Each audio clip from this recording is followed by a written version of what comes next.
বন্ধুরা, স্বাগতম আপনাদের প্রিয় চ্যানেল ফ্যাক্টবিডিতে। বর্তমান সময়ে আমরা প্রায় সকলেই ইন্টারনেটের সাথে জড়িত। ছোট থেকে বড় প্রায় সবার কাছেই দেখা যায় স্মার্টফোন। কিন্তু এই স্মার্টফোনই আমাদের সর্বনাশ ডেকে আনছে না তো? আজ আমরা এমন একটি বিষয় নিয়ে কথা বলবো যা ইন্টারনেটের সবচেয়ে গোপন ও ভয়ঙ্কর অংশ, ডার্ক ওয়েব। কি এই ডার্ক ওয়েব? এটি কিভাবে কাজ করে, আর বাংলাদেশে এর কী প্রভাব, এবং ডার্ক ওয়েব থেকে আমরা কিভাবে বাঁচতে পারি? সমস্ত কিছু জানতে সম্পূর্ণ ভিডিওটি মনোযোগ সহকারে দেখুন। আমাদের ইন্টারনেটের একটি বড় অংশ হলো সারফেস ওয়েব, যা আমরা প্রতিদিন ব্যবহার করি। গুগল, ফেসবুক, ইউটিউব, নিউজ সাইটগুলো সবই সারফেস ওয়েবের অংশ। কিন্তু এর নিচে রয়েছে ডিপ ওয়েব, যা সার্চ ইঞ্জিনে দেখা যায় না। এর একটি ছোট অংশই হলো ডার্ক ওয়েব। আমাদের দৈনন্দিন ইন্টারনেট ব্যবহার মূলত সারফেস ওয়েব। এটি মোট ইন্টারনেটের প্রায় 4 থেকে 5%। এর নিচেই রয়েছে ডিপ ওয়েব, যেখানে রয়েছে ব্যাংকের data, medical records, private database. এগুলো গুগল বা অন্যান্য সার্চ ইঞ্জিনে দেখা যায় না, কিন্তু এর থেকেও গোপন স্তর হলো ডার্ক ওয়েব। ডার্ক ওয়েব হলো এমন একটি জায়গা যেখানে সাধারণ ব্রাউজার দিয়ে প্রবেশ করা যায় না। এখানে যেতে হলে প্রয়োজন হয় টর ব্রাউজার বা 12P ব্রাউজার। ডার্ক ওয়েব একটি সম্পূর্ণ এনক্রিপ্টেড নেটওয়ার্ক, যেখানে পরিচয় লুকিয়ে রাখা হয়। ডার্ক ওয়েবের সাইটগুলোতে সাধারণ ডোমেইনের পরিবর্তে .onion ব্যবহার করা হয়। এটি একটি ডিসেন্ট্রালাইজড নেটওয়ার্ক, যেখানে প্রত্যেক ব্যবহারকারী গোপন নেটওয়ার্কের একটি অংশ। টর ব্রাউজার আপনার ইন্টারনেটের ট্রাফিককে বিভিন্ন সার্ভারের মাধ্যমে ঘুরিয়ে দেয়, যা আপনার আসল পরিচয় বা আইপি ঠিকানা গোপন রাখে। ডার্ক ওয়েবের এই গোপনীয়তাই এটিকে বিভিন্ন ধরনের অপরাধমূলক কাজের জন্য জনপ্রিয় করে তুলেছে। ডার্ক ওয়েবের কিছু বৈধ ব্যবহার রয়েছে, যেমন সাংবাদিকতা, মানবাধিকার কর্মী বা সংবেদনশীল তথ্য সংরক্ষণ।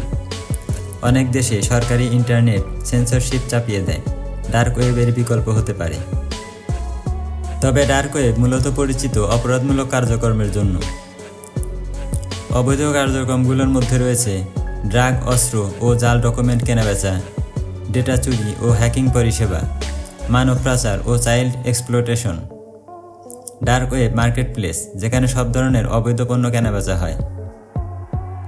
বাংলাদেশেও ডার্ক ওয়েবের ব্যবহার বাড়ছে।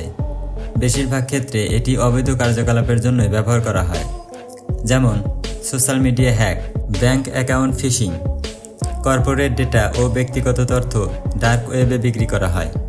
অনলাইনে মানুষকে প্রতারণা করে টাকা আদায়।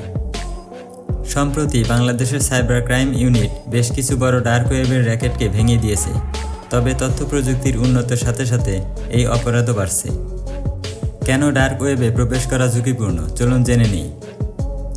বাংলাদেশের সাইবার নিরাপত্তা আইন অনুযায়ী ডার্ক ওয়েব ব্যবহার অপরাধ।